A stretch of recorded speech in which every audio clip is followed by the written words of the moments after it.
dans ses Yehoud.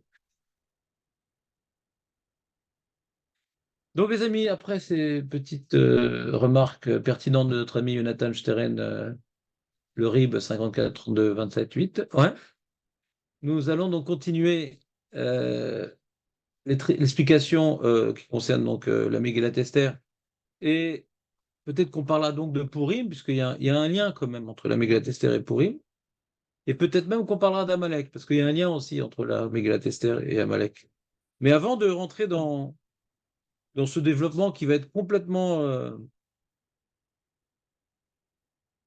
imprévu, nous, on va juste dire une petite idée sur la Megillah, parce que là, on avait terminé en vérité, vous vous rappelez, dans l'explication des psukim, toute l'histoire du Mishté, toute l'histoire de la décision pour laquelle Achashverosh, etc., il avait accepté le plan bizarre de Memouchan. Ouais. Comment? J'ai entendu des voix. De Memouchan, ouais. Et, euh, et après, donc, les lettres ont été envoyées. On a expliqué que c'était un grand miracle, puisque grâce à ces lettres débiles, eh bien, quand ils vont recevoir les lettres de génocide contre l'homme Israël, ils vont pas faire preuve d'audace et d'empressement. Ça, c'est un petit peu globalement sur ces dernières idées que nous étions quittés la semaine dernière. Et, et dans le deuxième chapitre donc de la Megillat Esther, alors Pitom, on passe à un autre sujet. Donc le deuxième chapitre donc fait état donc de également des femmes qui vont être apportées, etc., les bétoulottes et tout. Mais avant de rentrer dans le détail, comment il va ramener les bétoulottes dans son palais, etc., dans son harem, etc. Alors, sans transition aucune, puisqu'il y a marqué, voilà, après que le projet de Memouchan ait été proposé au roi, et qu'il a accepté afin de remplacer Vashti, etc., et que cela va être Vadavar Bene Ameler Veaskens, il a trouvé ça bon à ses yeux, et il a été fait ainsi. Alors tout de suite, on arrive à un autre sujet, Ish Yehudi, chose que nous disons à voix haute, si je ne m'abuse. Donc c'est Perek Bet et, donc c'est Baruch Hashem. Ish Yehudi, Aya Beshushan Abira, voilà, donc c'est deux boissons connues, Suze et la bière, c'est un mélange explosif. Ushmo Mordechai, donc quand on fait ce mélange-là entre la bière et Suze, on devient un mort-vivant, ça s'appelle Mordechai. Ben Yair, Ben Shimi, donc ça c'était la petite remarque de Jonathan, Ben Kish, Ish Yemini. Donc on nous fait une présentation assez détaillée de son arbre généalogique. Ben Ir, Ben Shimi, Ben Kish. On a déjà Yair, Shimi, Kish. D'accord? Et on te précise à quelle tribu il appartient, c'est Yéméni. C'est une tribu. C'est quelle tribu Yéméni, Marco, toi qui es très fort en tribu? C'est une approche très tribale de la Torah. Comment? Binyamin. Binyamin? Féméon? C'est un des enfants, hein? Comme Yehuda, Yehudi. Non. Et donc, c'est ou Yehudi ou Binyamin. C'est la question de la Gemara. Hein? Non, ça s'appelle pas. C'est fini. La mère, on ne prend pas en considération la mère. La tribu, c'est d'après le père. C'est pour ça que les Chazal, ils demandent est-ce qu'il était de Yehuda, il était de tribu. La Gemara a dit ah, chaque tribu a dit non, il descend de moi et tout, parce qu'ils étaient fiers de lui. Il y avait une baston. Mais d'après le Pshat, Yehudi, d'après le Pshat, ça veut dire quoi, Yehudi? Euh, c'est juif. Aujourd'hui, quand on dit que tu es Yehudi, c'est pas que tu descends de la tribu de Yehuda. Tu peux descendre de la tribu de Binyamin, tu peux être Cohen, tu peux être Lévi, on dit que tu es Yehudi. Comprends? Comment ça se fait? Comment ça se fait que les juifs, on les appelle Yehudi? Non. Le royaume de Juda. Voilà, il y a eu donc un schisme tragique dans l'âme Israël, à l'époque du fils de Shlomo, Rechavam, D'une part, il y a des tribus qui sont parties avec Yerovam et deux tribus qui sont restées fidèles, donc Yehuda forcément, qui est des fidèles à elle-même, et Binyamin. Les deux tribus sur lesquelles était construit le Beth Amikdash sont restées fidèles au Beth Amikdash. Les autres, ils ont fait Avodazara. D'accord? Et qu'est-ce qui s'est passé à ce moment-là? Eh ben, il y a eu toute une dégringolade spirituelle des 10 tribus qui a amené, 100 ans avant la destruction du premier Beth Amikdash, l'exil des 10 tribus par Sancheriv, les Assyriens. Et d'ailleurs, puisque c'était vide, la Samarie, les Assyriens, qu'est-ce qu'ils ont remis à la place des 10 tribus?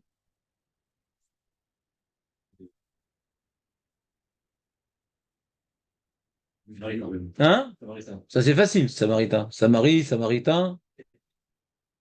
C'est des goy. Comment, de quelle région ils venaient, Marco, ces Samaritains? Sur des lions. Hein? Syrie, non? Ben non. C'est aussi un peuple vaincu par les Syriens qui ont été déplacés. Ouais, non. Ils étaient pas chers en vérité, au début. Kouta, donc les Koutim, pas les Khoutim. On les a pas encore exilés, ceux-là. Ouais? La différence entre les Koutim et les Khoutim, c'est que les Koutim, ils sont convertis à cause de la peur d'être mangés par les lions, alors que les Khoutim vont effectivement être mangés par les lions. Parce qu'ils adorent le petit goût de témani comme ça. Ouais? Un petit fond de jardoun comme ça.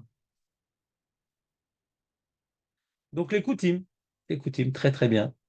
Et donc du coup, lorsque, lorsque donc les Babyloniens ont donc exilé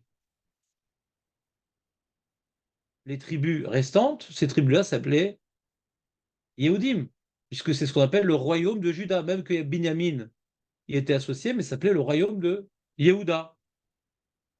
Donc puisque le royaume de Yehuda, donc les gens qui y vivaient, on les appelait les Yehudim, même s'il y avait des Kohanim, des Léviim, des Binyamin et tout ce que tu veux. Donc El Pipchat, ouais, on n'a pas tellement besoin d'expliquer pourquoi on parle de la tribu de Yehuda puisqu'il vient de la tribu de Binyamin. Pas tellement besoin, puisque c'est comme ça qu'il s'appelait. Et pourquoi le Pipchat, la Megillah, nous présente ce double appartenance tribale? Ouais, al Pipchat. Pourquoi c'est important de savoir, puisqu'il était tribu de Binyamin, pourquoi dire Ish Yehudi? Forcément, par définition, c'est un juif, quoi. C'est-à-dire, si Yehudi, ça veut dire juif, comment dirais-je, par défaut, puisque c'est ce qui est resté des 10 tribus au niveau du royaume de Juda. Donc pourquoi besoin de dire Ishi Yehudi? C'est en trop. Quand tu dis qu'il descend de la tribu de Bénin, tu sais que c'est un Ishi Yehudi, d'après ce qu'on vient d'expliquer. Bah, ça nous fait un petit remèze à la galoute, quoi. Toute cette présentation, elle est galoutique. Regardez, je reprends. On était dans le Passouk et donc un juif Yehudi, il était Shanabira, son nom c'est Mordechai, fils de Yaïr, de Shimi, de Benkish, Ish Yemini, très bien.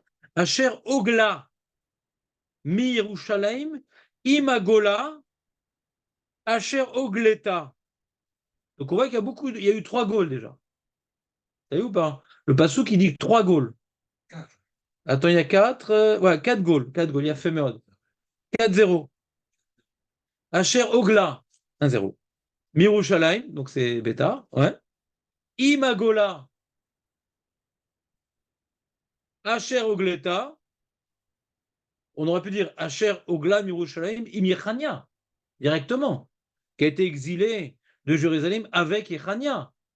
Quoi on veut dire Asher Ogla Mirushalayim Imagola Asher Ogleta Im Meler Yehuda Asher Egla Nebuchadnezzar Meler Babel.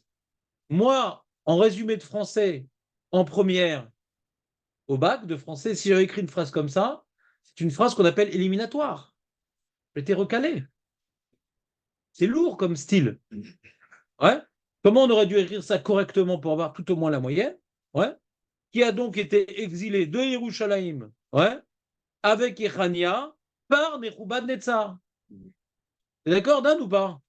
Voilà. Donc pourquoi 4-0? On aurait pu faire 1-0.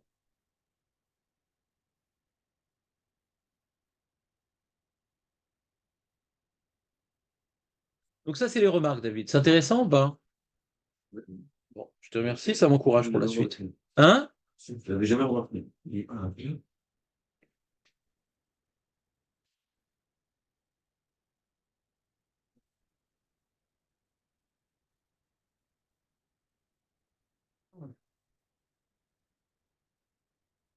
C'est cool. Ok, là. S'il te plaît, chacun son rôle. Donc, Dan, donc déjà, premier point que nous avons vu de cette présentation assez détaillée de Mordechai, on peut déjà faire un rapprochement avec Achashverosh. On commence à Megillah par Achashverosh. Ouais? On ne nous le présente pas tellement Achashverosh. Ses ascendants, ses machins. Ouais, on a dit Achashverosh, celui qui, on sait même pas, on ne nous présente même pas qu'il est roi au début, c'était qui son père, son grand-père, sa belle-mère, rien. Il est peut-être d'origine russe d'ailleurs, parce qu'il est assez russe. Ouais? On ne sait même pas d'où il sort celui-là.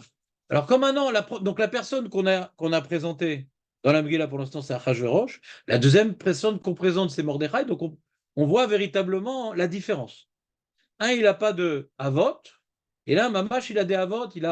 Il a tout un, comment dirais-je, toute une souche, ouais, qui est bien construite, qui est bien déterminée, définie, illustre. Donc, c'est-à-dire que si on regarde le Pshat, Mordechai, c'est l'inverse de Achashverosh.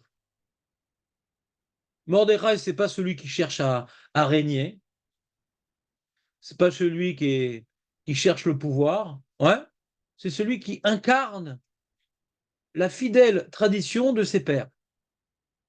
Achashverosh, c'est celui qui veut régner. C'est comme ça qu'on le définit. Mordechai, c'est celui qui descend de ses pères. Il est là pour poursuivre. C'est le rôle de tout juif.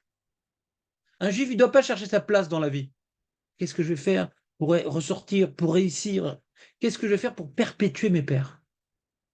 On est raccroché en haut. On n'a pas le regard ambitieux au loin. On a le regard en haut. Qu'est-ce que mes pères attendent de moi? Achashverosh, celui qui regarde loin. Mordechai, il regarde loin, mais en haut. Pas au devant. Il veut continuer. Il faut savoir que David, ton père, ton grand-père, ton arrière-grand-père, c'est une chaîne ininterrompue depuis Abraham Avinu. Tu te rends compte la chance qu'on a? On est des descendants directs d'Abraham Avinu. C'est un truc de fou. Il suffit d'un maillon de la chaîne qui pète, c'est fini. Il y a beaucoup de maillons de chaîne qui ont sauté. Parce que si les descendants d'Abraham Avinu étaient restés dans le giron, on serait des millions, voire des milliards. Ouais. Donc c'est sûr qu'on est les survivants de la descendance d'Abraham Avinu. Mais si on est ce qu'on est, c'est parce que chaque maillon, il était accroché à ce qu'il y avait avant. Il n'a pas oublié qu'il était accroché à ce qu'il y avait avant. Vous comprenez ou pas? Ça ne suffit pas de se marier avec une juive. Il faut savoir où on regarde. Est-ce qu'on regarde ma réussite professionnelle, mes plaisirs, mon intégration? Ou non, je regarde comment je vais survivre avec mes valeurs là où j'ai été jeté dans cette génération et dans ce pays. Ça me rappelle, il y a un Rav à Keter Shlomo, qui s'appelle Rav Aouzi, d'origine tunisienne. Et son père, quand il est arrivé de Tunisie, il est arrivé à Marseille, d'accord? Il a mis du temps à trouver un appartement, parce qu'il voulait un appartement où il y avait un balcon, parce qu'avant tout, il faut pouvoir faire Soukot. Ce n'était pas un Rosh Yeshiva, ce n'était pas un Talmid Chacham, c'était un bon juif. D'accord? Avant tout, il faut pouvoir faire Soukot. Donc il a galéré pour trouver un appartement comme ça, et ils étaient à 1 heure et demie à pied de la synagogue. Il y a pas un jour, ils allaient pas avec tous les enfants. Et les enfants, ils ne sont pas uniquement devenus des bons juifs comme lui, ils sont tous devenus des Talmidei Chachamim. D'accord? Il y a un frère à lui qui est Chabad, qui est le responsable de la cachoute de Rav Pesner, un des grands Talmid Chacham Chabad en France. Un autre, c'était un des grands Talmid Chacham, c'est un grand Talmid Chacham de Strasbourg, un des grands Shkolel, etc. Et pourtant, le père, c'était pas un Talmid Chacham.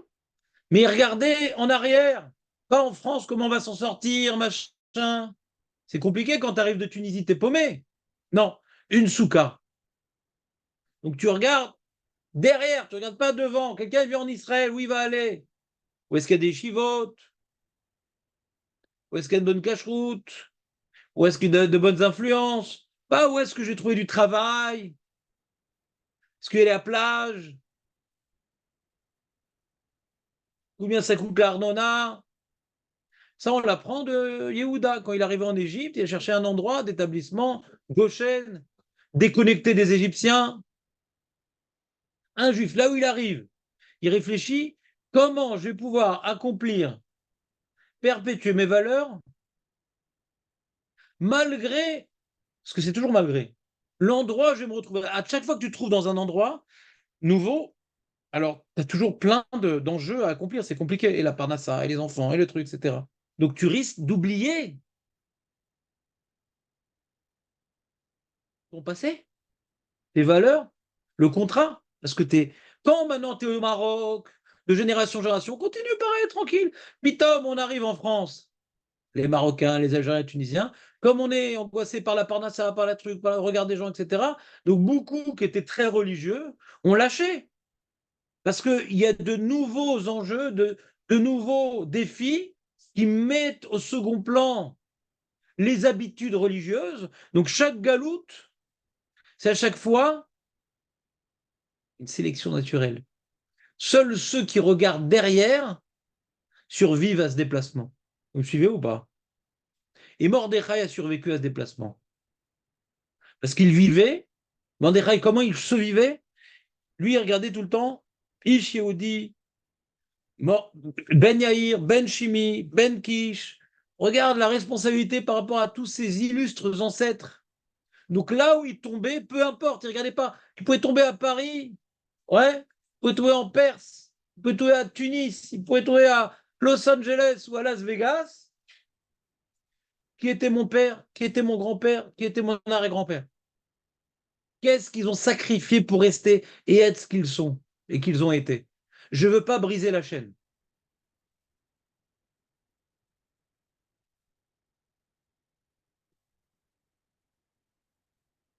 Et le Maharal, il explique,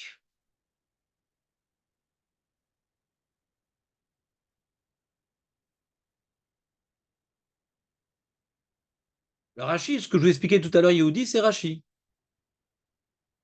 Ish Yehudi, Al she Gala im Galut Yehuda, Kol otan she Galu im Malche Yehuda, Yukrim Yehudim. Ben Agoim afilu mishevet acherem. Ce que je vous expliquais, c'est Rashi. Yehudi, c'est qui vient de la Galut Yehuda, de l'exil des Juifs de Judée. Et Ishmaéli, c'est la provenance véritable de sa tribu. D'accord?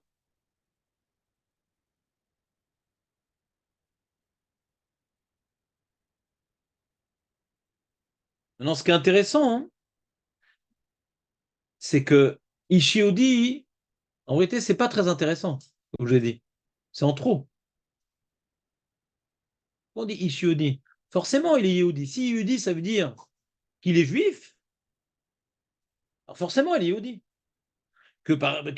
Qu'on nous dise qu'il est, par exemple, euh, Ben Yair, Ben Shimi, Ben Kish, ça, c'est intéressant. Ishemini, ça nous donne sa, comment dirais-je, son attache au passé, à ses parents, à sa tribu, à sa mission. Mais Ishioudi, c'est en trop, quoi, non? Ça nous apprend rien. Parce qu'en vérité, le pasouk est coupé en deux parties. Il y a marqué Ish Yehudi avant de dire c'est Mordechai. Hayab et Shushan Abira. Ou Shmo Mordechai. Mashma, hein, que dans Shushan Abira, il se distinguait comme étant Ish Yehudi. Il n'est pas assimilé. Avant de savoir c'est quoi ton appartenance tribale, t'es tunisien, t'es marocain, t'es algérien, j'ai dit toutes les communautés, je pense. N'est-ce pas, Maître Baruch? Non. Comment? Déjà une idée de communauté. Oui. Avant de regarder ton appartenance communautaire, est-ce qu'on mange de la Keila? Ouais? Ou du gefilte quiche? Ouais? Non, Avant de regarder ces petits détails communautaires, est-ce que maintenant, tu es aux yeux des gens de Shushan un mec spécial ou pas? Le mec qui rentre dans la sauce avec tout le monde, tous les goïms, ouais, qui se déguise en Eddie Mitchell et tout, ouais, avec la banane. C'est bon, je te l'embête tous les jours, ouais. Eh bien, on s'en fout après qu'il est tunisien, marocain, algérien. Déjà, tu dois être différent des goïms. T'es Ish Yehudi, Asher Beshushan Abira. Première étape. T'es le juif. Ça, c'est par rapport à Shushan Abira. Par rapport à toi, tu as une mission de Tunisien, de Marocain, d'Ashkenaz. Ça, c'est par rapport à toi. Mais par rapport au Goïm, on s'en fout que tu es Tunisien ou que tu es Marocain ou que tu es truc. Tu es Ishioudi. C'est clair ou pas? Le fait que tu manges le couscous merguez chez toi à la maison ne t'émancipe pas de ton devoir de te distinguer des Goïm. Tu n'es pas mélangé. Ishioudi Ayabe Shushanabira. Tu n'es pas mélangé avec Shushanabira. C'est clair ou pas? Avant tout, tu es un juif par rapport au Goïm. Et après, par rapport à toi, tu as un travail spécifique.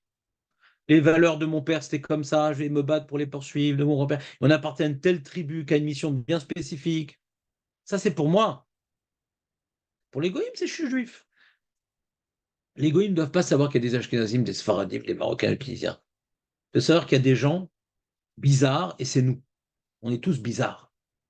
Je ne suis pas leur mode, ni vestimentaire, ni alimentaire, ni leur derech eretz. On est différents. Parce qu'on est juif. Donc, qu'est-ce qui me différencie des uns et des goïms? C'est pas mais le fait que je sois tunisien. C'est la Torah. Qu'est-ce qui différencie un juif d'un goy? C'est la Torah. Parce que quand tu prends un arabe tunisien et un juif tunisien, ils ont des points en commun au niveau culturel, parfois.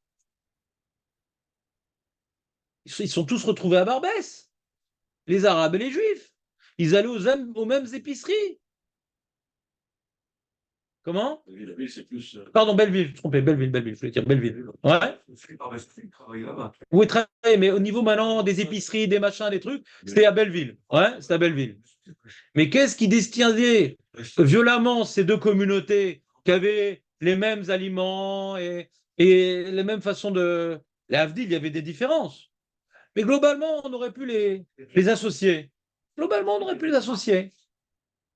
Avant les problèmes d'antisémitisme qui ont commencé à les séparer violemment. Ouais. Il y en a un qui est religieux et un qui n'est pas religieux. Imata Ishi Yehudi, alors même qu'on vient les deux de Tunisie, ma kécher, Birklal. Ma kécher. Shum kécher. Je m'en fous que tu manges des plats comme ça et que tu boives des boissons comme ça. Ani le kachour, elecha. Avant les Tunisiens, il faut être juif. Comment? Ça, c'est par rapport à ton travail personnel. Tu as un travail personnel qui a des qualités dans chaque communauté qu'il faut développer. Ton père, ton grand-père. C'est pas par rapport au goïm. Ah bon, on est juif. On doit présenter une réalité homogène par rapport au goïm. Pas que les juifs ils voient les goïm, ah, il y a les Tunisiens et les Marocains et les Ashkenazes. On est tous des juifs. Il n'y a pas de différence par rapport au goïm, on est tous des juifs. Aucune différence. Il n'y a pas les gauchistes et les mecs de droite. On est tous des juifs par rapport au goïm. C'est le but de la galoute. La galoute, elle est venue à cause du Sinatriam, la deuxième tout au moins. Ouais, Sinatriam. Donc on était séparés les uns des autres. Quand maintenant on a un ennemi en commun qui s'appelle les Goïms, qui nous pourchasse, du coup on se réunit. C'est ce qu'on avait avec le Hamas, ouais. Il y avait une grande marloquette dans l'âme Israël, on va dire plus que ça. Et, euh, et l'agression nous a réunis. C'est comme ça. La galoute, elle est là pour réparer la tendance à dire ah non, moi je suis tunisien, moi je suis de droite, moi je suis de gauche. Chercher la différence. Quand on réalise que la plus grande différence, c'est que je suis juif et qu'il est goy, alors on oublie nos petites différences de juifs. Entre nous, on est tous des juifs. dans mon avodat Hachem personnel, j'ai un chemin particulier, ouais, à développer. Mais c'est personnel, c'est pas sur la scène publique. On n'est pas obligé de savoir que tu es tunisien, marocain sur la scène publique. On s'en fout. On s'en fout. Tu es juif. Tu mets les tefilines, tu manges cachère, tu regardes pas les femmes, tu parles pas de la shonara. C'est ça qui te détermine sur la scène publique. Après, dans ta vie privée, les valeurs que tu donnes à tes enfants, ouais, ta mission personnelle, humble, cachée, intime avec Dieu, ça, c'est chacun il a sa spécificité. Mais c'est pas sur la scène publique, c'est différent. C'est clair ou pas?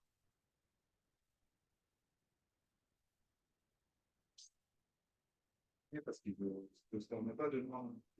C'est ça qui est. Si tu veux, hein. On peut le dire comme ça aussi. Ouais, c'est préciser les chochas de dire. Parce que d'après ton chat, c'est une question, d'après le mien, c'est pas une question. Après mon chat, il n'y a pas de question. Que dans la ville de Shushan, qui est une ville de Goy, il était bolette parce qu'il était Yehudi. Et il ne s'est pas encore pas prosterné devant Aman pour l'instant.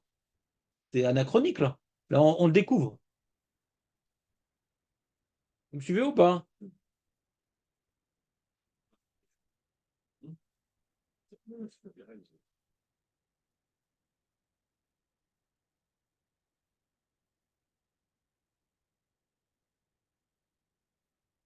Le Maral, il ajoute que quand on dit le terme Ish, c'est quelqu'un d'important. Ish.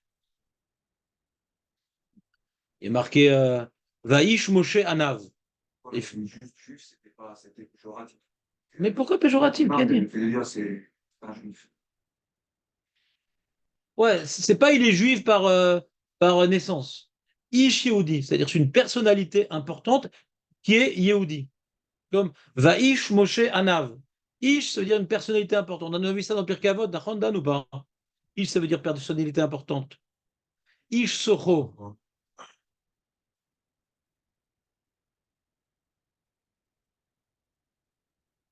Le Maharal explique que ce terme Ish n'est associé qu'à des hommes d'envergure.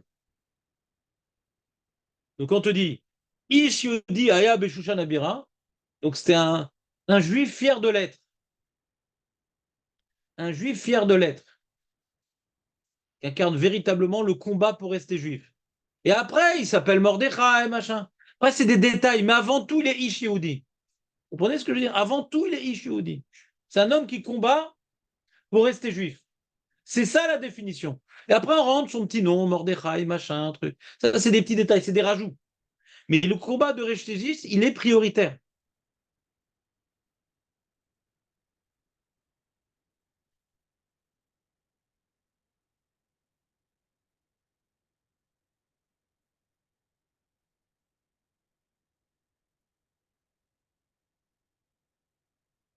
Le Maharal, il dit pourquoi on nous présente que Mordechai a été exilé avec l'exil, etc. Il explique le Maharal que de lui-même, il ne serait pas parti d'Israël. C'est pas quelqu'un qui serait parti d'Israël, parce qu'étant de sadique, on ne part pas d'Israël. Mais il a dû être exilé. Il a dû être exilé, contre son gré. Ça détermine son attache non pas uniquement à ses valeurs, mais également à la terre d'Israël. Et en plus, il y a marqué Asher Ogla mi Yerushalayim. C'est une personnalité importante qui était non seulement en Israël, mais en plus à Jérusalem.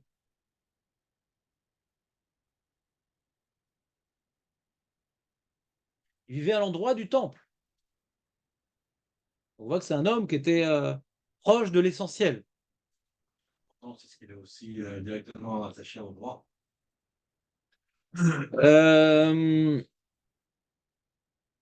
Oui.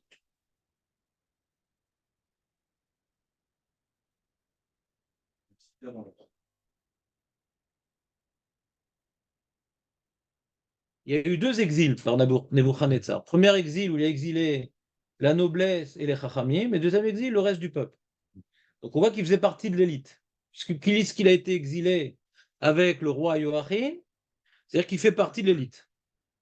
Kaniré, c'est un des grands Talmidei Chachamim qui a été exilé. C'est encore une autre information, tout à son honneur. C'est bon ou pas? Très bien. Ça, c'était pour expliquer un peu le pshat. Maintenant, sortons un petit peu des psukim, essayons d'avoir une vision plus d'ensemble, puisqu'il nous reste aujourd'hui pour un peu faire le tour. Ouais. Alors, dans la suite de la Megillah, on va avoir un certain nombre d'informations assez étonnantes. Donc déjà, dans le troisième pérec de la Megillah, Pitom, le passouk nous dit la chose suivante.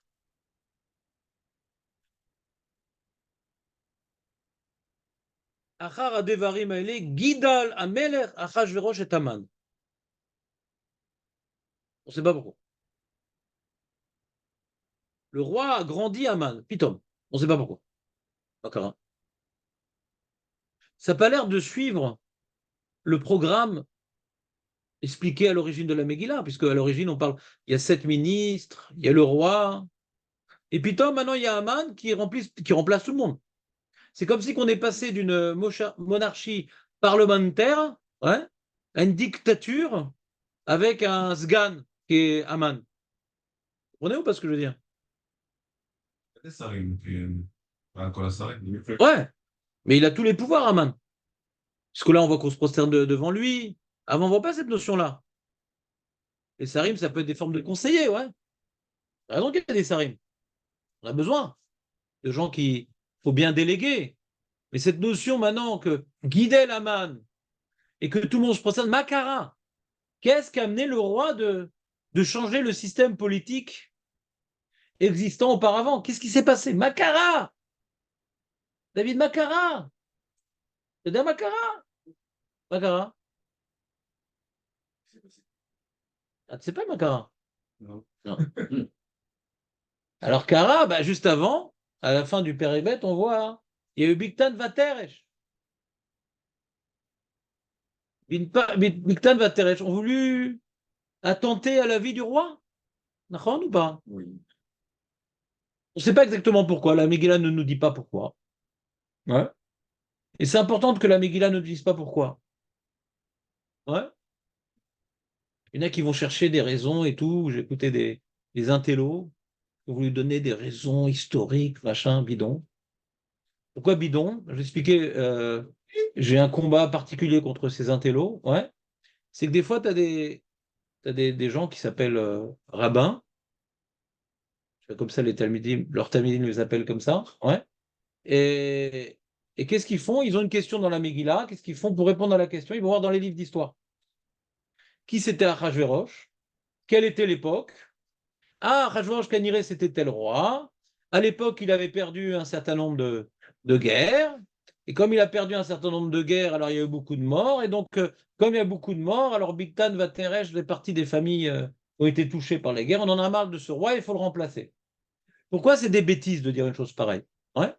Parce que les livres d'histoire, déjà, ils sont écrits par des goïms.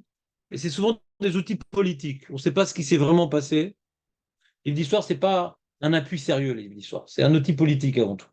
Et surtout, l'histoire antique, elle a été transmise par l'Église. C'est eux, les moines, qui traduisaient du grec au latin, machin, et c'est eux qui nous ont transmis l'histoire. Donc, est-ce que les histoires que nous avons, elle est fidèle? Est-ce qu'elle est précise? Est-ce que on n'a aucun appui déjà de s'appuyer sur ça pour expliquer la Megillah? C'est déjà un petit problème de rigueur. Deuxième problème, c'est que nous, en tant que juifs, on n'a pas forcément accès aux livres d'histoire qui n'existaient pas à l'époque de la Megillat Esther. Donc, quand on a un problème de lecture de la Megillat Esther, comment on peut répondre à un problème de lecture de la Megillat Esther avec des livres qui vont être écrits plus tard et qui ne sont pas forcément rigoureux? D'accord? Donc, on n'a pas accès à ça. Donc, il faut se poser la question, pourquoi la révolte de Bigtan Veteresh n'est pas écrite dans la Megillah, leur raison, qui les a poussés à se révolter? Vous me suivez ou pas? Et d'aller chercher dans les livres d'histoire, c'est un manque fondamental de rigueur, parce que les livres d'histoire, pour nous, c'est pas une source. Et en plus, Mapitom, que on a besoin, la Megillat Esther, c'est adressé qu'aux intellos qui ont des livres d'histoire. Mais le bon juif qui n'étudie pas les livres d'histoire, Baruch Hashem, ouais, c'est ou Bitul Torah ou Sheker ou l'Oderama, les livres d'histoire. On ne peut pas s'appuyer sur ces sources-là. Ouais. Alors, c'est un abruti devant la Megillat Esther. Il ne peut pas comprendre la Megillat Esther sans voir des sources extérieures. Comprenez le problème ou pas? C'est comme pour comprendre Moshe Rabbeinu, il est parti où comment dirais-je, toutes ces années-là où il a fui Paro, je vais voir dans les livres d'histoire. On va dire que c'est pas important. Quoi? On va dire que Ou bien c'est pas important. ce qui compte, c'est l'histoire après. D'accord, très bien. Donc j'ai pas besoin de chercher dans les livres d'histoire. D'accord? Pas besoin de chercher dans l'histoire. Et de chercher dans les histoires, c'est apprendre à métalmidim. Ouais. On donne un poids aux livres d'histoire. D'accord, premièrement. Et deuxièmement, que sans les livres d'histoire, je suis un abruti. Moi, le Rave qui connaît bien les livres d'histoire, moi, je suis intelligent. Écoutez-moi. Donc, c'est pas du tout une méthode, ouais, que nos maîtres nous ont enseignée. Et c'est même pas logique que des écrits saints aient besoin d'écrits tamés pour être compréhensibles. C'est anti-rigoureux. Vous me suivez ou pas? Donc, dès que vous verrez une explication que pour comprendre, on a besoin d'être très, très intelligent dans l'histoire, vous pouvez déjà, ça sent le Spinoza. Ouais? C'est loi derrière. Alors, certains midrashim, ils ont voulu déduire des psukim, certaines informations. Ouais? Ça, j'aime bien. Ouais? Qu'est-ce qu'ils ont dit comme Remazim? Il y a peut-être un Remez. Il y a marqué, où est-ce que c'est? Ah, ils l'ont pas mis. Euh, ils l'ont pas mis. Voilà. Donc voilà. Voilà. Marqué Betané Arabe, Yegeto Restor, donc elle était choisie Esther. Mishte Gadol. Voilà. Ou Beyami Mahem, donc c'est Bet Kafalef, Baka, quartier connu. Bayami Mahem ou Mordechai Yoshev Béchar Ameler, Katsaf, Biktan Vateresh. Donc déjà une question, pourquoi c'est au singulier? Katsaf, on a déjà marqué Katsfou, hein? Katsaf, Biktan Vateresh, Shne Sarissa Ameler, Mishomri Asaf, avec Chou, Lishlo Ariad Bemeler Hachverosh. Katsaf, c'est se mettre en colère.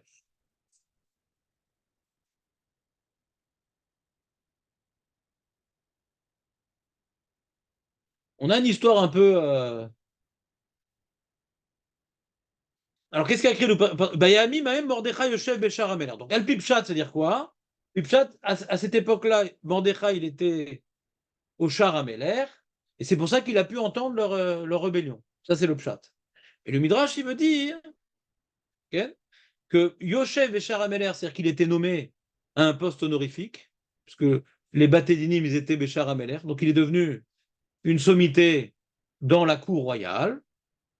C'est ça que ça veut dire. Et donc le Midrash, il a voulu relier. Et quelque part, pourquoi ils sont mis en colère? Parce qu'il leur a pris leur place. Comme ça, le Midrash, il veut expliquer. C'est-à-dire, le Midrash, il cherche dans les psukim des informations qui me permettent de comprendre l'ama katsu. Pourquoi ils sont mis en colère? On me dit, Mordechai, il était assis à ce moment-là, Béchar Ameler, ça nous parle de sa nomination en tant que président du tribunal, et ils se sont mis en colère. Donc il y a une lecture, on va dire, qu'il y a un remède dans le pasouk, tout au moins. D'accord? Vous me suivez? Léon, t'as suivi? C'est... Ça, on a l'habitude de ça. Ça, c'est juif. D'accord? Ça, c'est rigoureux, on va dire. C'est le Midrash. Le Midrash, il ne va pas te rapporter une histoire perchée, je ne sais pas où. Tu peux être honnête sur le Midrash, mais en tout cas, la méthode, elle est habituelle. On cherche à savoir pourquoi, et il y a dans le pasouk lui-même,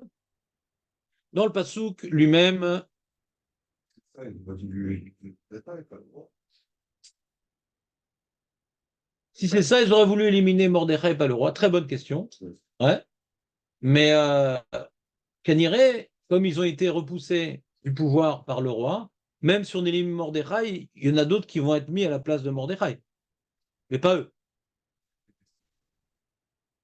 T'entends ce que je te dis ou pas? Puisqu'ils ont été destitués par le roi pour mettre Mordechai à la place, ouais. Si maintenant Mordechai meurt, il y a des chances qu'ils ne soient pas remis à leur place. Non, pas du tout. Non, mais c'est pas Sanhedrin, c'est tribunal, Goy. C'est une place dans la Malchoute. Non, c'est une place dans. C'est des tarses. Des tarses. Cette histoire de complot et Je suis en train de l'expliquer, David. Non, dans l'histoire. Mais je n'ai pas commencé le développement, David. Ta question est très pertinente, malgré tout. Au final, ça va uniquement l'histoire des habits du roi, mais Les habits du roi? pour le décret, ça. C'est quoi les habits du roi? Non, dire, qu'il ait trouvé le complot et qu'après le roi va Ah, le d'accord. poser, ça n'a rien à voir avec le décret, quoi. On va voir. Donc, donc, moi, qu'est-ce que j'apprends à le Pipchat de cette révolte? C'est que l'échec total du projet du roi exprimé dans le Pré-Pérec, ouais, était si exprimé. Il voulait montrer que c'était un roi généreux, Hazanet Hakol, Farnes Lakol, il veut subjuguer la nation, ouais, il veut que tout le monde l'obéisse, non pas par la peur de la punition, mais parce que c'est un bon roi et qu'il est intéressant de soutenir dans notre intérêt. L'intérêt du roi est notre intérêt, parce que le roi s'intéresse à nous. C'est pour ça que Memouchan, il a réussi à faire passer son projet débile, de dire, ne tue pas Vashti pour tuer Vashti, parce qu'on va dire, ah, le roi, il est comme tous les autres rois, autoritaires et vengeurs. Non, tu fais-le pour l'intérêt de la famille, de la nation. Donc il continue à s'accrocher à sa folie de penser qu'il va être aimé comme un roi différemment des autres rois par le projet des lettres. Je m'intéresse à la famille. Mais là, on voit Katsav Biktan Vateresh, que, alors qu'il avait invité toute la ville de Shushan, tous sans exception, donc Biktan Vateresh aussi, pour les subjuguer, on voit qu'ils sont en colère sur le roi, ils veulent le tuer. Donc on voit que sa politique d'être aimé est un échec total, puisque sa femme lui désobéit, et même c'est Sarissé à Meler, ses gardiens privés, lui a voulu subjuguer les gens qui étaient loin, ses propres gardiens. Choumré Assaf, est-ce que c'est ceux qui gardent sa porte ou c'est ceux qui gardent les caves du roi? Ouais. Il y a qui veut dire c'est les caves du roi, c'est pour ça qu'ils ont voulu l'empoisonner. Là, ils disent non, c'est ses gardes du corps, ses propres gardes du corps n'ont pas été subjugués par celui qui voulait subjuguer les gens qui étaient à 127 provinces de loin. Tu vois ou pas l'histoire? Là, on ne nous dit pas la raison. Peu importe. Si son but, c'était d'être aimé de tous, le fait que des gens soient en colère contre lui, quelle que soit la raison, c'est déjà intéressant. Vous comprenez ou pas? Parce que être en colère contre un roi, c'est une chose. Mais vouloir le tuer, ça prouve que non seulement il les a pas subjugués, mais il est facilement haïssable. C'est pas écrit. C'est pas écrit. Et si c'est proche de Evrechti, on aurait dû le mettre juste après. L'histoire de Vashti.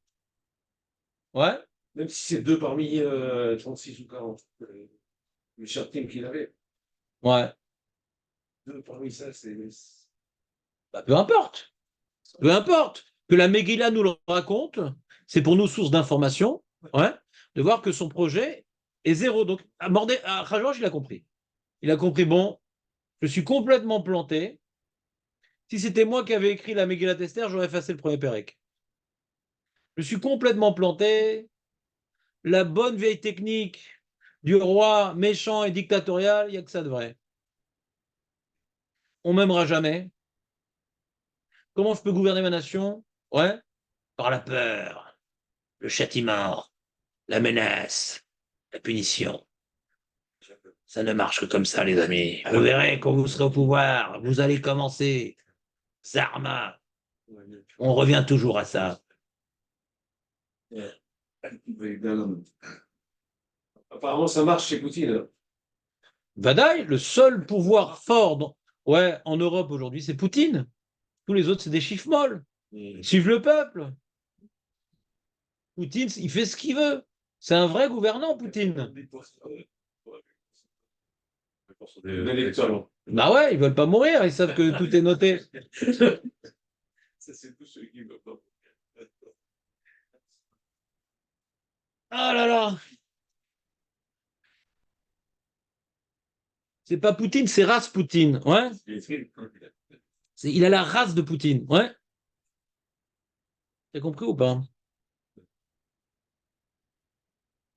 Et donc, qu'est-ce qui se passe? Donc, puisqu'Achashverosh comprend que c'est un homme menacé et non pas aimé, donc il a pris Aman. T'as compris, Dan, ou pas? Un roi, au début, il était mêlé avec le peuple, ils mangeaient ensemble le festin. Ouais, ma femme, elle est plus belle, ta femme, elle est plus belle. Il est mamage dans le peuple. Il n'y a même pas de garde du corps. Je suis aimé. Mais après l'histoire Kennedy, Altikra Dallas et la Khalas, le roi américain le plus aimé, puisque c'était un nul, mais il était charismatique. Il était aimé, Kennedy, toi qui as lu des livres d'histoire. Il était aimé. Pour aucune raison. C'était un acteur, quoi. C'était un nul, mais il était aimé. Ben, il s'est fait tuer. Il était mélangé avec le peuple, il s'est fait tuer. Alors, Rajouan dit Kennedy, une fois oui, Kennedy, deux, non. Rajouan dit, je ne veux pas finir comme Kennedy. Les deux. Hein? Les deux Kennedy ont été tués. Voilà, je ne veux pas être Kennedy 3.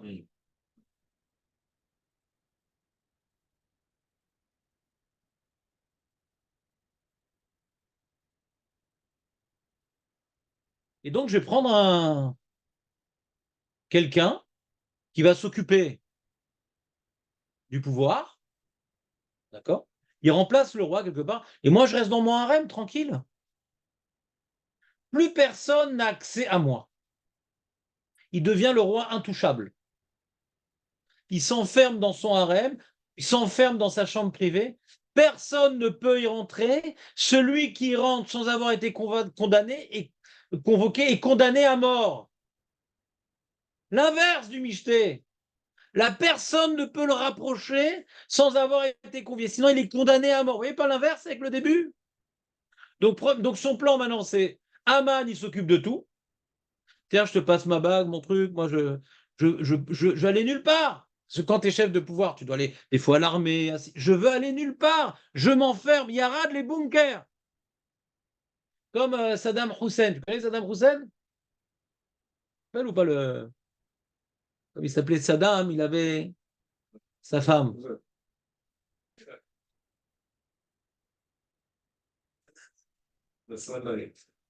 Et donc quoi? Bah, quand les Américains ils ont riposté à la cohétisation des Irakiens, ouais.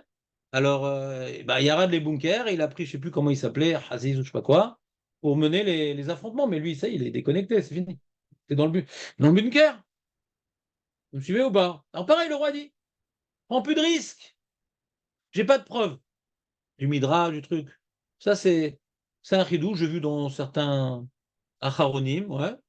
Prenez-le comme vous le voulez. C'est une synthèse de Pshat. J'ai pas vu ça écrit dans le Midrash, en tout cas pas encore. Donc il faut prendre ça avec précaution. Mais Kahanira, quand tu vois la Megillah de manière synthétique, Randan ou pas, tu vois, mêlé au peuple, et là maintenant il s'occupe plus de rien, c'est Aman qui s'occupe de tout. Ouais. Et il est plus qu'en privé à Achashverosh. On rentre pas chez lui sans être invité. Et après, Esther, elle lui propose un michté où il n'y a que lui et que Aman. Il est complètement isolé après, c'est l'isolation totale. C'est déconnecté. C'est l'homme qui a peur. Il y avait un roi, comment il s'appelait ce roi, David, en Sicile, là, qui avait très peur d'être tué. Comment il s'appelait? J'oublie son nom. En Sicile, ouais, il avait peur d'être tué. Alors, dans son palais, il avait fait un fossé autour de son lit avec un pont-levis que lui seul pouvait descendre. Il avait peur de se faire tuer. Comment il s'appelait ce roi? Mince, je m'en rappelle plus. Il était super angoissé de se faire tuer, ce roi-là. Donc, il avait toujours peur. Mais je crois qu'il s'est fait tuer en fin de compte, je ne me rappelle plus.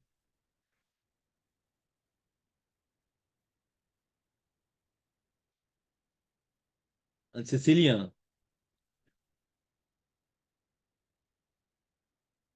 Denis. C'est Denis le roi. Il s'appelait Denis. Denis en Sicile. Denis, c'est un padre. C'est Denis. Begitsour, on s'en fout. Les livres d'histoire, c'est triqué. Donc, c'est dans l'Antiquité, hein, c'est pas à l'époque de la Fiat et du Cappuccino. Non, c'est à l'Antiquité, ça. Begitsour. Donc on voit d'une part qu'il vient nommer Aman Pitom, que tout le monde se prosterne devant lui, donc c'est-à-dire c'est comme le roi. C'est comme le roi. Donc, juste après l'histoire de Bigtan Vateresh, Piton, il met au pouvoir Aman qu'on se prosterne devant lui. C'est bizarre. Bizarre. Et puis après, on voit qu'on ne peut pas rentrer chez le roi sans être convoqué si on est condamné à mort. C'est bizarre. Donc de se dire, et puis après, quand maintenant on le voit encore en promiscuité avec d'autres gens, il est toujours avec les Nahar et Améler dans son lit, etc., à côté de son lit, etc. Mais sinon, ah, il y a un ministre, j'entends, il y a un ministre là-bas, fais-le venir, mais sinon, il est toujours isolé, le roi. Vous comprenez ou pas? Et grâce à cette volonté de ne plus s'occuper du pouvoir, grâce à Bigtan Vateresh, où il a décidé de sortir de la vie politique et de confier le pouvoir à quelqu'un d'autre, d'accord? Eh ben, ça va donner le pouvoir à Mordechai. Donc regardez la boucle. Mordechai a sauvé le roi de l'attentat, d'accord? Donc le roi, il a dit, je ne veux plus m'occuper du pouvoir, et en fin de compte, le pouvoir est revenu à Mordechai. Donc, Bigtan Vateresh, ils ont été jaloux de l'ascension politique de Mordechai. C'est pour ça qu'ils ont voulu tuer le roi. Grâce à ça, le roi, il a mis Aman pour le remplacer. Et finalement, c'est Mordechai qui a eu encore une plus grande place au pouvoir. Grâce à qui? À Bigtan Veteresh, qui d'après le Midrash, ont été jaloux du pouvoir de Mordechai. Vous écoutez un peu le plan divin, comment Hachem, il s'amuse. Hachem, il a rigolé quand il a fait cette histoire-là. Tu comprends, Shlomo, ou pas? Elle est marrante l'histoire, non? David, t'avais jamais pensé à ça? Ouais.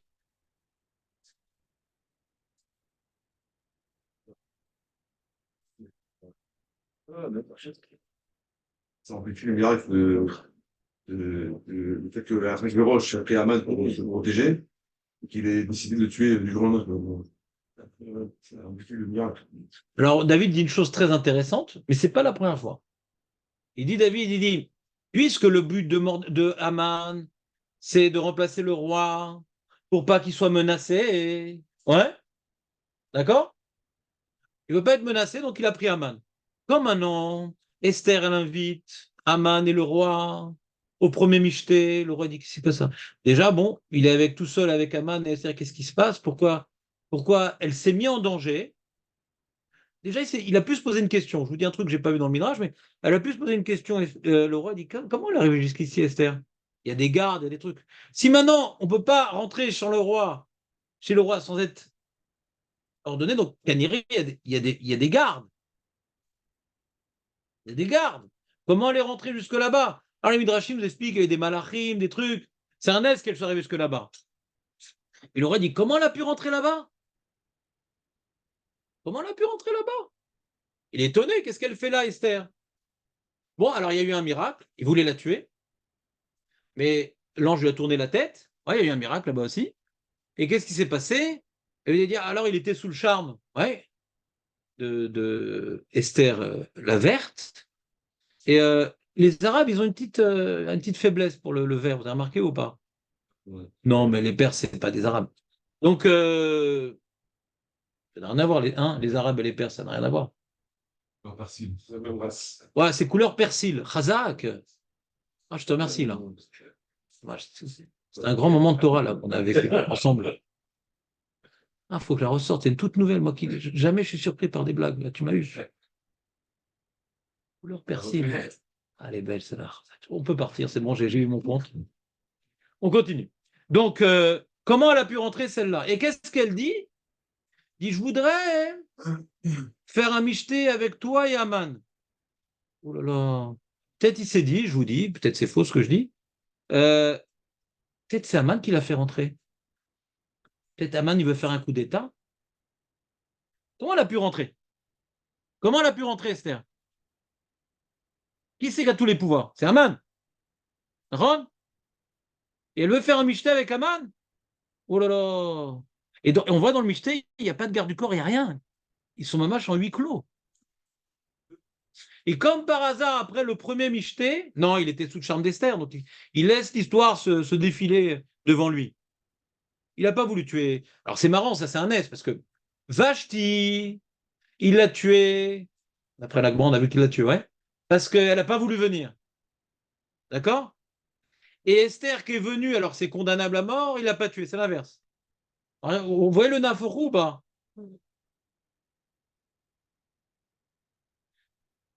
Il n'a plus de problème, le roi, des femmes qui vont pas venir parce que plus personne n'a le droit de venir.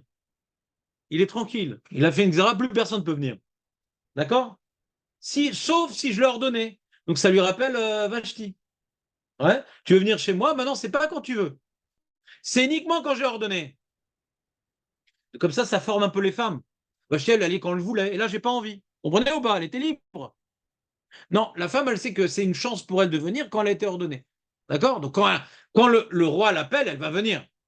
Parce qu'elle ne peut pas venir autrement que comme ça, la reine. D'accord? Et elle fait l'inverse de Vashti. Alors qu'elle n'a pas le droit de venir, elle y va sans être ordonnée. Vous voyez ou pas? C'est pas clair, Nathan? Dans les mots, j'arrive pas à. Dans quel mot? On n'est pas dans les mots, là. 5, c'est pas. Bon.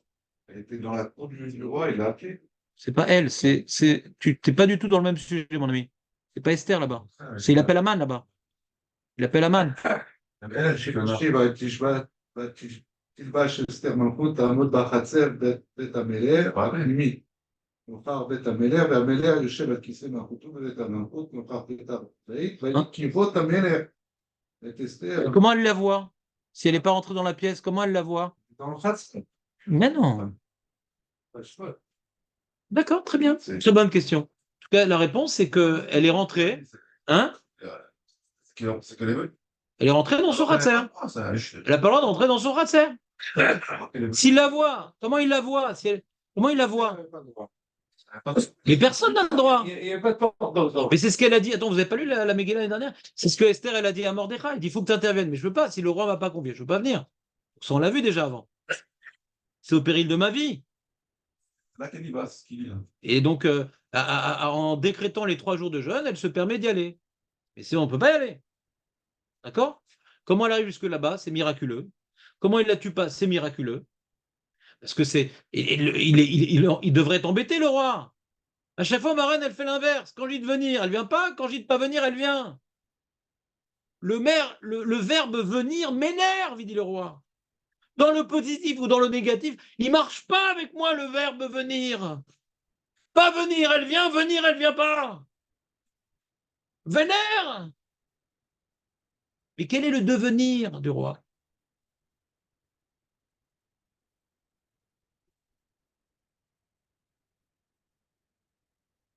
Il m'a fait perdre le fil, Jonathan. Je ne sais plus ce que je voulais dire. Non, on est en train de dire c'est un truc qu'il a fait rentrer peut-être. Oui, les choses dans la Oui, le roi, il est peut-être. Ça, c'est des peut-être. Ouais. Peut-être que le roi, il s'est dit, comment pu rentrer? Peut-être c'était Aman. Et elle va maintenant faire un mystère avec Aman. Oh là là, ça fait peur. Donc, c'est pas par hasard qu'il n'a pas trouvé le sommeil cette nuit-là. La Gemara nous dit qu'il a fait des cauchemars. Il voyait Aman qui lui courait après. Parce que là, Esther désobéit à Mordechai. Il y en a qui demandent pourquoi on appelle ça Megillat Esther? On devrait appeler ça Megillat Mordechai. Esther, elle voulait pas sauver le peuple juif. Elle a dit non, mais s'il m'a pas appelé, je viens passer. C'est Mordechai qui l'a poussé. Comment on a réussi à s'en sortir? C'est grâce à Mordechai. C'est qui le mensch de la Megillah? C'est Mordechai, c'est pas Esther. Parce qu'elle n'a pas voulu y aller, elle. C'est Mordechai qui l'a poussé. Sans Mordechai, on n'aurait pas été sauvé. On ou pas? Pourquoi ça s'appelle Megillat Esther? C'est ça, oui, hein. Mais l'homme est chané, mais c'est pas son initiative.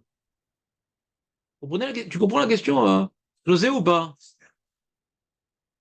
Alors les femmes sont contentes, enfin il y a une Megillah pour elles. Dans les Megillot, c'est Megillat Troud, dans les Megillah, on leur donne. Allez, je te donne la Megillah. Parachute, c'est Yitro, machin, non, ça ne parle même pas de la belle-mère. Mais Megillah, allez, Esther, Ruth, c'est bon. Poélette, ça fait un peu féminin aussi. De Georgette, ouais. Echa aussi, c'est féminin. Ouais. Et Sira Sirim, qui c'est qui cuisine? C'est la femme. C'est bon? Qui se demande pourquoi ça s'appelle la merci. Je sais pas, les mecs, je rappelle tout le monde. Ouais. Dans la Métifta sur Megillat, je ne l'ai pas ramené parce que je voulais être léger. Il pose la question. Et donc, moi, je n'ai pas bien compris la question.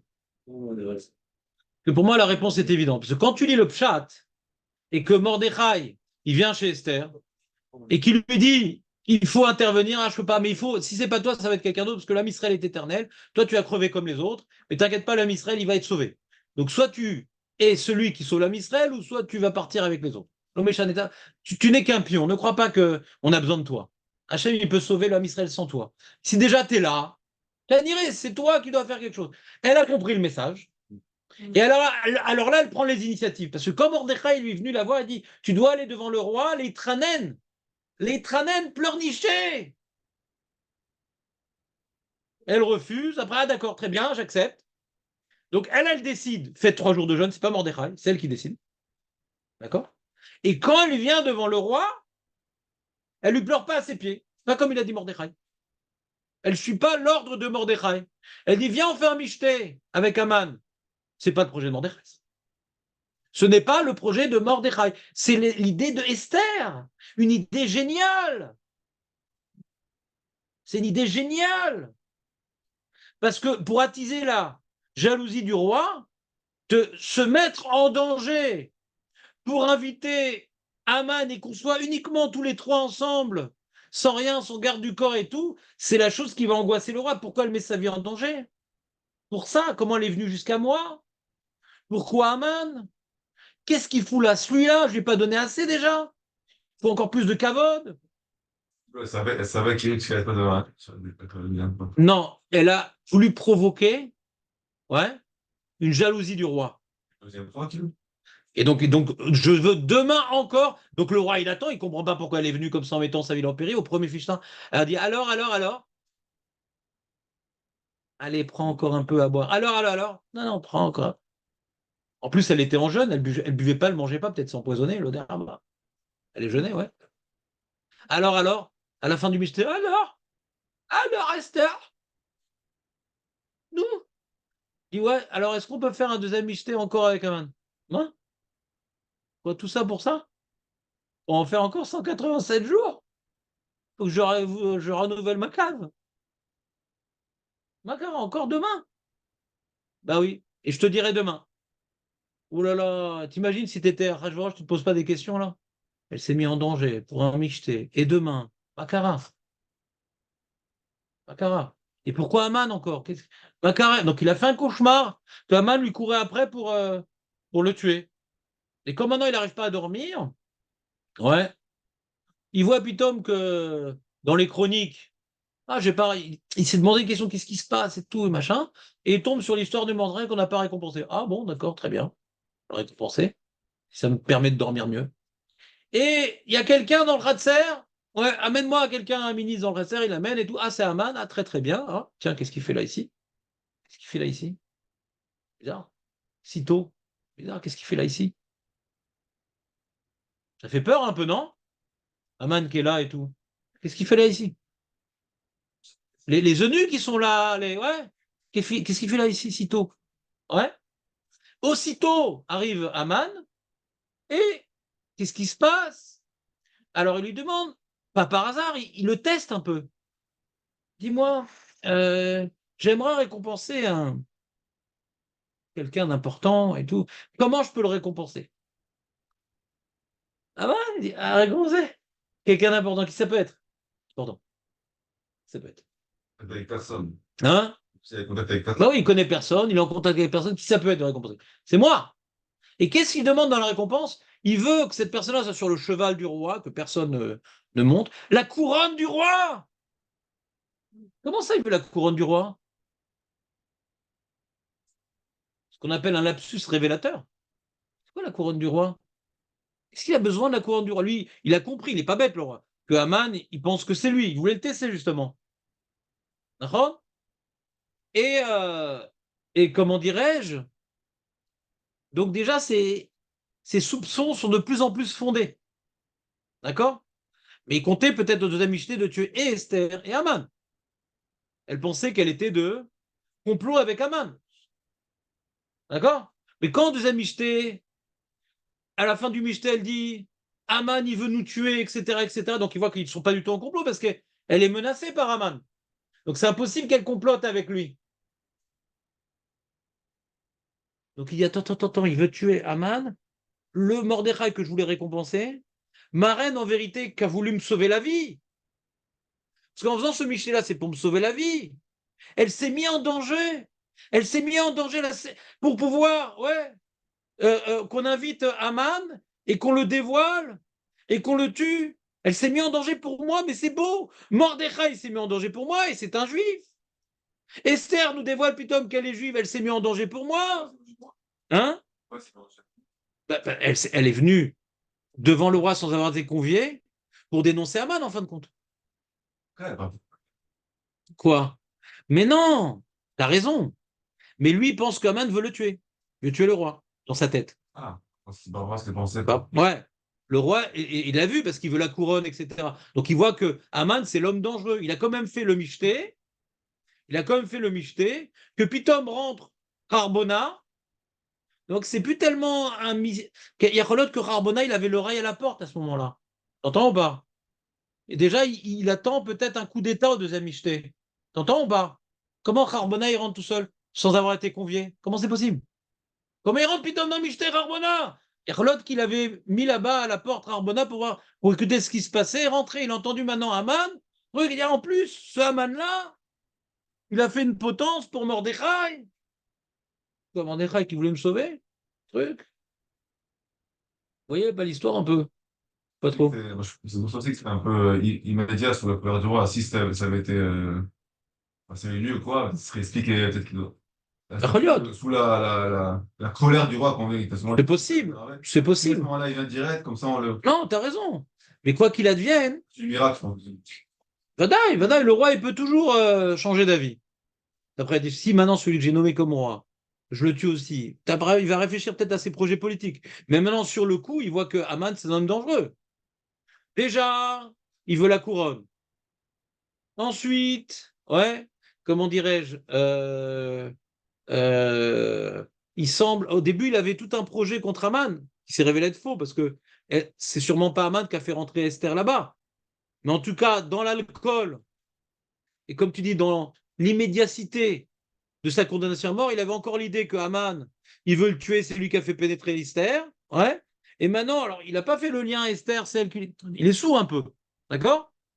Mais en tout cas, Haman, c'était l'homme dangereux. Et là, il est vraiment dangereux parce qu'il veut tuer Mordechai avec la potence. Esther, elle le supplie. Et il a un petit faible pour Esther. Donc, c'est pas cohérent en vérité, toute l'histoire. Parce que ce qui se faisait soupçonner Haman au début, c'est parce qu'il était de mèche avec Esther. En fin de compte, il n'est pas de mèche. Donc, c'est un mélange un peu. Ce qu'il avait contre Haman et ce qu'il a maintenant pour Haman, c'est deux raisons différentes. Donc, on a besoin, comme il a dit Dan, le fait que ce soit immédiat sous le fait de l'alcool. Ça vient se combiner alors que c'est pas, ça va pas ensemble. Tu comprends, Marco, pas l'idée? Non, t'as lâché?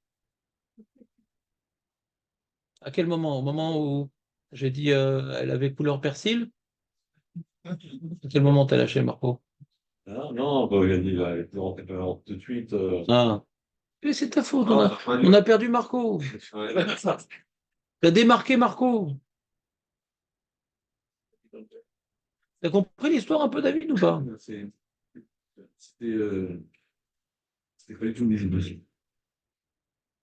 Demande à David, t'as pas compris. Ouais. Il a même se rassuré en mettant Mordechai à la place de Haman, comme ça, il y aura toujours quelqu'un pour le garder, quoi. Si Mordechai, c'est lui qui m'a sauvé. Et Haman, c'est l'homme dangereux qui a voulu tuer Mordechai. Pourquoi il a voulu tuer Mordechai? Parce qu'il sait que Mordechai, c'est celui qui est prêt à tout pour me sauver.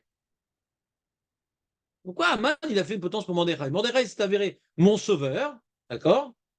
Et Haman voulait le tuer. Donc on voit que Mordechai, il allait tout faire pour me sauver si contre Haman. Donc maintenant qu'Haman n'est plus là, forcément, qui c'est qui va être mis à sa place? Mordechai, parce que c'est mon vrai garde du corps. Vous me suivez ou pas? C'est des pièces sont complètement différentes et qui s'imbriquent à la dernière seconde. Tout s'imbrique à la dernière seconde. C'est le Vena à Forchou. On a appris justement, donc on va arrêter 2 minutes l'histoire de la Migla, on va essayer de réfléchir un petit peu. Euh,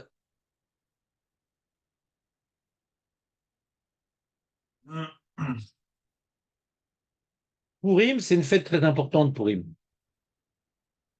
Bien que c'est des rabananes,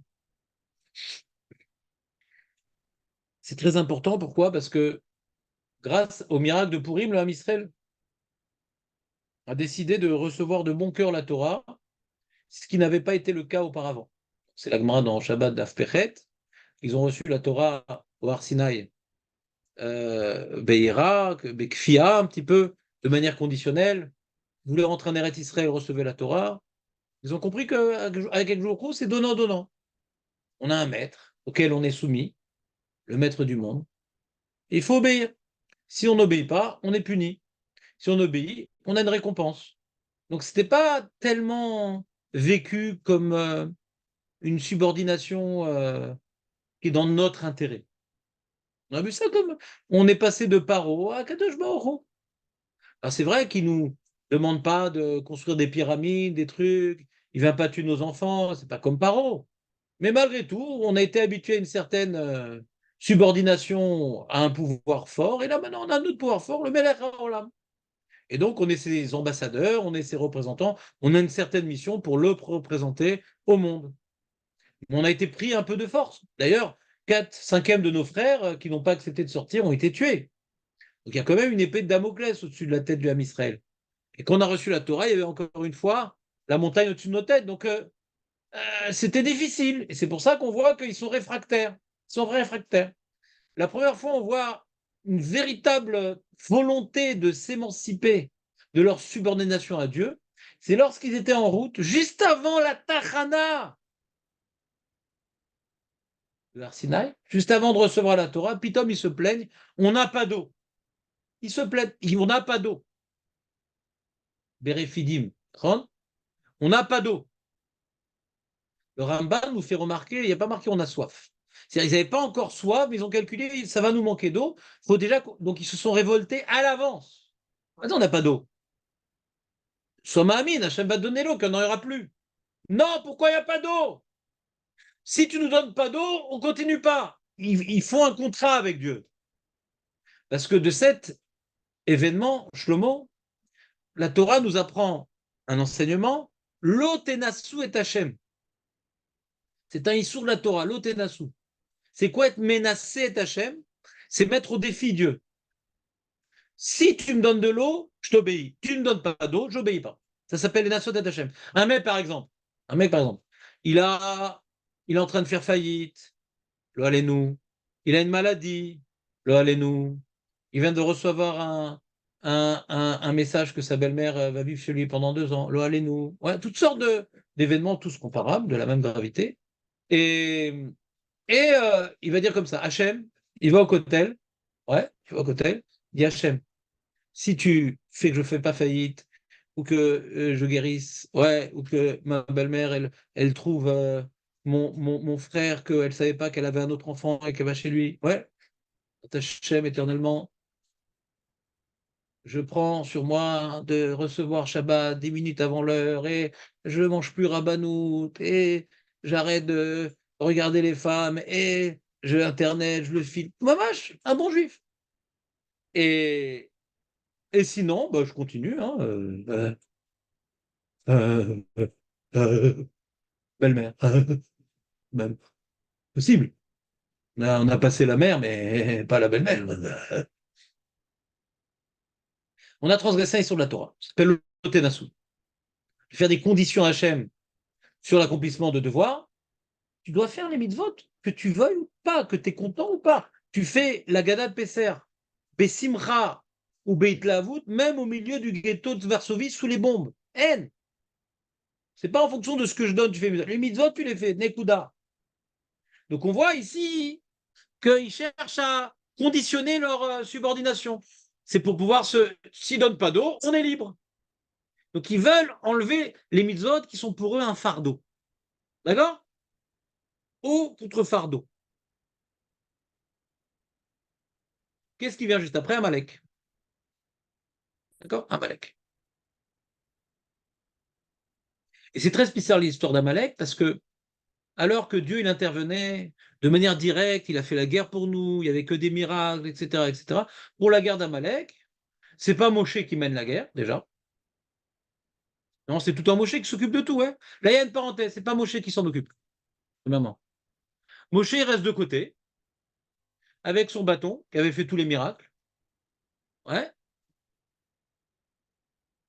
Débrouillez-vous. Débrouillez-vous. Ça veut dire quoi? Ça veut dire tout simplement l'erreur qu'avaient les Hébreux, et en vérité, le Ham Israël va l'avoir longtemps, cette erreur-là, et peut-être qu'elle dort encore un petit peu en nous, et dans certaines conditions. Moi, j'ai entendu des gens, moi, j'ai entendu, Léon, j'ai entendu des gens comme ça dire. Oui, j'ai pris sur moi Shabbat, j'ai pris sur moi ci, etc. Genre, je m'en sors pas dans la Parnassa. J'ai entendu des gens dire ça. Alors, j'ai plus envie de faire Shabbat. J'ai pris sur moi de faire ci, etc. pour que les otages soient libérés. Ils n'ont pas été libérés. Vous comprenez ou pas? Ça, c'est l'otenassou. On ne prend pas les mitzvot pour forcer Hachem à faire quelque chose. Quand est-ce qu'on fait un contrat? Quand, par exemple, je vais faire un contrat de travail avec quelqu'un, d'accord? Je fais un contrat de travail avec quelqu'un, tu me payes tant, je te donne ça. Tu me payes pas, je travaille pas. Pourquoi maintenant c'est moyennant argent le contrat de travail? Parce que le travail, c'est pour lui, c'est pas pour moi. Comme le travail, c'est pour lui, pas pour moi, donc il faut qu'il me donne quelque chose en contrepartie. D'accord? Comme maintenant, dis Hachem, si tu me donnes ça, je fais mitzvot, c'est-à-dire que les mitzvot, c'est pas pour moi, c'est pour lui. La même chose, vous comprenez ou pas? Les mitzvot, ça ne me construit pas, ça ne me fait pas évoluer, ça ne me fait pas avancer, c'est pour sa gloire. Tu veux ta gloire, donne-moi ça. Vous comprenez ou pas? Celui qui fait un contrat pour les mitzvot, ça prouve qu'il n'a pas vu les mitzvot comme étant un cadeau, un privilège, un moyen de s'élever. Pas uniquement dans l'Olam Haba, même dans l'Olam Hazé. Ça nous donne une discipline, ça nous apprend à nous travailler, ça donne un équilibre dans la vie de couple, ça nous aide pour l'éducation des enfants, ça nous aide pour créer un équilibre entre le corps et la neshama. C'est pour nous, pour vivre heureux, équilibré, épanoui, rassasié. Même s'il y a des sacrifices, mais ça racole, on se forme à la vie. De toute façon, il y a des sacrifices à faire dans la vie. Autant faire des sacrifices selon le plan d'Akadosh Baruch Hu. Qui ne fait pas de sacrifice? Celui qui veut réussir professionnellement ou dans ses études, il fait des sacrifices. Pour réussir, on a besoin de faire des sacrifices. Au moins, faire des sacrifices pour ma construction spirituelle, puisque la vie, de toute façon, tout le monde fait des efforts. Même les goïms, et même les chilonim, mais tout le monde fait des efforts. À Rome, autant faire des efforts pour des choses éternelles que pour des choses éphémères. Donc on voit, ce loténassou, il vient d'un regard sur la Torah qui est, la Torah, c'est pour Hachem, c'est pas pour moi. Comme celui qui sort des camps de concentration, qu'on juge pas, mais on juge la phrase, pas la personne qui a souffert. Sa phrase, elle dit, ah, Hachem, il m'a pas aidé en concentration, je lui rends ses mitzvot. Mais t'as pas compris, les mitzvot, c'est pour toi, c'est pas pour lui. Comme elle a dit le père de Rav Esman, Zechrono Livracha, le père de Rav Esman, il a dit, quand il a fait donc l'été de 39-45 dans les camps, ouais, donc il a quand même fait un beau record, et en sortant des camps, quelqu'un lui a demandé, mais quoi, comme tu fais quand même les mitzvot, etc. Et en plus, les nazis m'ont pris ça et ça et ça, ils vont pas me prendre ma Torah. Quand tu es attaché à la Torah, on peut pas te la prendre. Quand tu fais la Torah parce que tu n'as pas le choix pour recevoir des choses, quand tu ne reçois pas, t'arrêtes. Vous comprenez ou pas ce que je veux dire? On ne doit pas se renforcer dans la Torah et les mitzvot parce qu'on a plus de cadeaux divins. Non. L'ocachot. Et ça, on voit qu'Hachem ne s'est pas trompé de Ham Israël. On voit que le 7 octobre, on a subi un drame, beaucoup de gens, au contraire, se sont renforcés. On a plus entendu l'histoire de gens qui se sont renforcés, qui se sont éloignés. On est loin du Loténassou. Comprenez ou pas ce que je veux dire? Même qu'Hachem nous a frappés. Alors c'est vrai qu'il y a des gronissimes. Si en même temps il y avait sur les trois fronts, etc. Mais les gens, ils se sont renforcés avant même qu'il y ait les trois fronts. Qu'ils aient découvert le NES.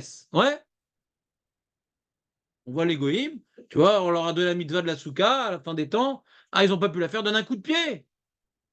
Ah non, parce que c'est donnant-donnant, j'ai pas pu faire la part du contrat. C'est quoi cette histoire? C'est quoi cette mascarade? Alors ils crachent, les goïms. Mais nous, on va pas faire la mitzvah. Alors on dit, ah, Hachem, il a raison. Hachem, il sait pourquoi. On lui fait confiance. On n'est pas là pour attraper Hachem. Ah, t'as vu, hein? Ah, t'as fait la Shoah, t'as vu, hein? Alors qu'est-ce que tu veux? C'est pas la nature du juif.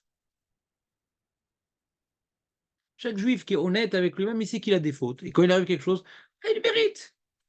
Et malgré mes fautes, c'est vrai que j'ai souffert, mais j'aurais pu souffrir plus.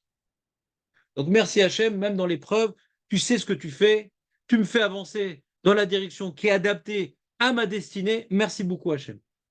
Merci beaucoup Hachem. Amalek, il vient hein, quand le juif, il doute de la bonté divine.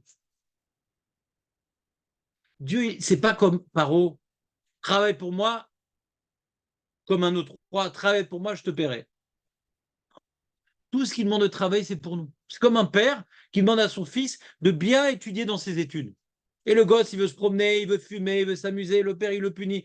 Et après, quand il arrive à 30 ans, bien installé, il remercie son père. Merci de m'avoir fait bosser. Je pensais que c'était pour ton caveau, de la famille, on a réussi. Mais j'ai vu, c'est pour tout. Pour moi, grâce à toi, j'ai pas grillé mes bonnes années. Aujourd'hui, j'ai une situation. Il faut voir Hachem, Avinu Malkenu.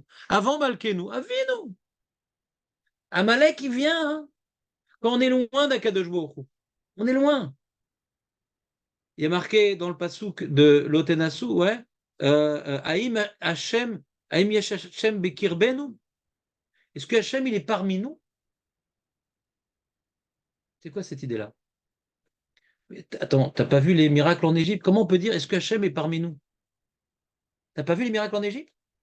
Comment on peut avoir une telle question? Est-ce que Hashem, il est parmi nous? L'idée, c'est qu'ils pensaient que Hashem, il intervenait pour les grands moments dans l'histoire. Pour nous sortir de Paro, pour nous rentrer en Eretz Israël. Et après, on se débrouille avec nous-mêmes. Et s'il y a une menace, peut-être qu'il interviendrait, mais c'est le roi qui est au-dessus des nuages. Quand il y a un petit problème, il descend et après, il revient dans son palais. Et donc là, maintenant, il n'y a rien de spécial, il manque de l'eau. Il est là, Hachem? S'il n'est pas là, comment il peut me demander à moi de le servir en permanence, dans mes pensées, dans mes actes, avant de dormir, en me réveillant, alors qu'il n'est pas là en permanence. Il est là que ponctuellement, on va lui faire des corbanotes à Pessah, à Shavuot, à Sukkot, comme les goïms, ils ont des fêtes. Ils ont des fêtes. Et tout le reste de l'année, ils font ce qu'ils veulent. C'est ça les goïms. Alors nous aussi, il est là ponctuellement. On va célébrer les dates ponctuelles, mais au jour le jour, il n'est pas là, il ne s'occupe pas de nous. Regarde, on n'a pas à boire. On n'a pas à boire. Est-ce que Hachem Bekirbouenu, c'est-à-dire en permanence? Vous comprenez l'idée ou pas? Cette notion-là, de ne pas vouloir la Torah, qu'on va recevoir juste après, de ne pas vouloir la Torah qu'on va recevoir juste après, l'histoire de Réphidim, parce que la Torah nous impose de le servir en permanence, mais il n'est pas là en permanence. Alors pourquoi je vais m'assujettir à un Kadosh Baruch Hu qui n'est pas là? Il est là ponctuellement, alors on peut faire des corbanotes. Vous suivez ou pas? Pourim, ils ont découvert qu'Hachem est en permanence. Puisque quand maintenant il y a eu le Michté, c'était pour ça. Et Vashti, c'était pour ça. Et Esther, c'était pour ça. Et Mordechai, c'était pour ça. Et Bigtan Vaterev, c'était pour ça. Et Charbona, c'était pour ça. C'est-à-dire, là, il n'y avait pas de miracle surnaturel, mais on voit le miracle. C'est quoi quel miracle? On voit qu'Hachem, il est là en permanence. Rien ne se passe, mais tout est dirigé par Akadosh Baruch Hu. Tu vois qu'Hachem, il est en permanence et qu'il s'occupe de nous de manière bienfaisante. Dans tous les détails de cette histoire, il est là partout. Alors je peux me soumettre à lui en permanence parce qu'il est tout le temps à côté de moi. Hachem Bekirbenu. Et c'est pour ça que, par le miracle de Purim, ils ont pris sur eux la Torah Be'ava.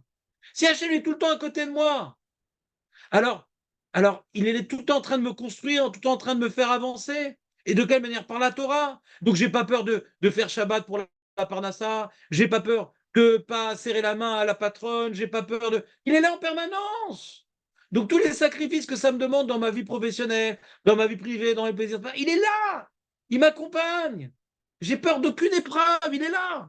Même si la Torah m'impose de me retirer de certains plaisirs, de me retirer de certaines ambitions, j'ai pas peur parce que c'est lui qui va me donner en contrepartie Hachem. Et s'il me donne pas, c'est pour mon bien, donc j'ai peur de rien. Je peux accomplir Torah et Mitzvot sans souci. Quand on a des soucis d'accomplir Torah et Mitzvot, ouais, c'est qu'on ne sait pas qu'Hachem il est à mes côtés à chaque instant. De manière individuelle, il est à mes côtés à chaque instant. Et on voit qu'il était à côté paniquement de Mordechai et Esther. C'est quand ils ont fait la guerre contre leurs ennemis, il y a eu 75 000 morts du côté amaleki, il n'y a pas un seul juif qui est mort. Donc j'imagine que chaque juif, il a dû vivre un miracle personnel, à côté de chacun. Comment c'est possible qu'il n'y a pas un seul juif qui est mort? C'est pas possible. Ils ne sont pas laissés faire quand même. Il y a eu des guerres marquées. Donc chaque juif, il a vu un bouclier protecteur autour de lui. Donc on était complètement dans l'erreur. Hachem est à côté de nous. Amalek ne nous attaque que quand on oublie que Hachem il est bon envers nous et qu'il est à côté de nous en permanence. Parce que quand on oublie qu'il est à côté de nous en permanence, on arrête les mitzvot. Parce que j'arrive aux États-Unis de Pologne. Comment tu veux que je respecte Shabbat? Si je respecte Shabbat, je vais être renvoyé. Qui c'est qui a donné à manger? Les Américains. Les Juifs qui ont tenu le coup. Et non, c'est Hachem, il est à côté de moi en permanence. Même si chaque semaine je me fais renvoyer et je dois chaque semaine retrouver un nouveau boulot, hein, je sais que je vais m'en sortir parce qu'Hachem, il est à côté de nous en permanence. Mais si c'est un contrat donnant, mais là, attends, Hachem, tu dois me donner des choses. Je ne comprends pas, je crève de faim. Je fais ton Shabbat, mais je n'ai pas la bracha. Alors pourquoi tu veux que je fasse Shabbat? Vous comprenez ou pas comment ça marche? Pour tenir les épreuves de la vie, il faut savoir que tout ce qui nous arrive, ça provient d'Akadosh, et il ne quitte pas un moment, ouais, ma présence. Plus tu crois en Akadosh, plus il est à côté de toi. On ne sait pas ce qui est bien pour moi. En tout cas, quand je crois à Akadosh, il est à côté de moi. Qu'est-ce qu'il va faire? C'est pas obligé ce que je lui demande qu'il va le faire. Parce que je crois que je vais gagner au loto, qu'il va me donner l'auto. Mais quand je crois qu'il est à côté de moi, il est à côté de moi. Et tout ce qui va m'arriver, c'est pas hasardeux, c'est pour mon bien. Et pour mon bien, des fois, c'est des choses qui sont pas agréables, qui sont pas confortables. En tout cas, c'est pour mon bien. Yanima Aminbo. Donc la Chag Pourri nous a ramené à côté de nous. Et si Hachem est à côté de nous, les mitzvot, c'est pas dur à faire. Parce que c'est pas un sacrifice. C'est pour nous construire, c'est pour notre bien-être, c'est pour notre lamazé, c'est pour notre lamaba. Donc tu vois, Amalek, et on s'est renforcé par la guerre. C'est quoi cette guerre-là? Où il n'y a pas de miracle. On a vu qu'Hachem nous a protégés durant la guerre d'Amalek par des lois naturelles. Il n'y a pas eu de miracle. Juste c'est la prière. Il y a Moshe et Rabbeinu qui priaient, on priait. Donc on a découvert que Hachem intervenait indirectement en vérité, de manière naturelle par la guerre d'Amalek. Parce que là-bas, il n'y a pas de miracle surnaturel. Mais sauf ils n'ont pas été tués. Sauf ils ont repoussé Amalek. Comment ils ont fait ça? Par la prière. On se bat, donc c'est manière naturelle, mais à la prière. Donc Hachem a voulu les éduquer. Même quand tu crois que je suis pas là, je suis là quand même. Comment? Par la prière. Ouais, ça on a vu, c'est la Mishnah de Rosh Hashanah. T'étais pas là? Ah non, t'étais pas là pour ce show-là sur la prière de Moshe Rabbeinu, machin. Il y a deux pshatim là-bas. Vous comprenez ce que je veux dire ou pas? Sur Amalek. Donc quand on dit Zachor, on va lire Parashat Zachor, il faut se rappeler de Amalek, ouais, pour pas oublier Dieu. Zachor, c'est Zachor et Hachem. Celui qui oublie Dieu, qui est à côté de lui, Amalek, il vient. Quand tu te rappelles d'Amalek qui vient quand on oublie Dieu, du coup, le Zachor, Parashat Zachor, on peut faire un jeu de mots. La paracha qui nous fait rappeler Dieu. Parce que quand tu l'oublies, Amalek, il vient.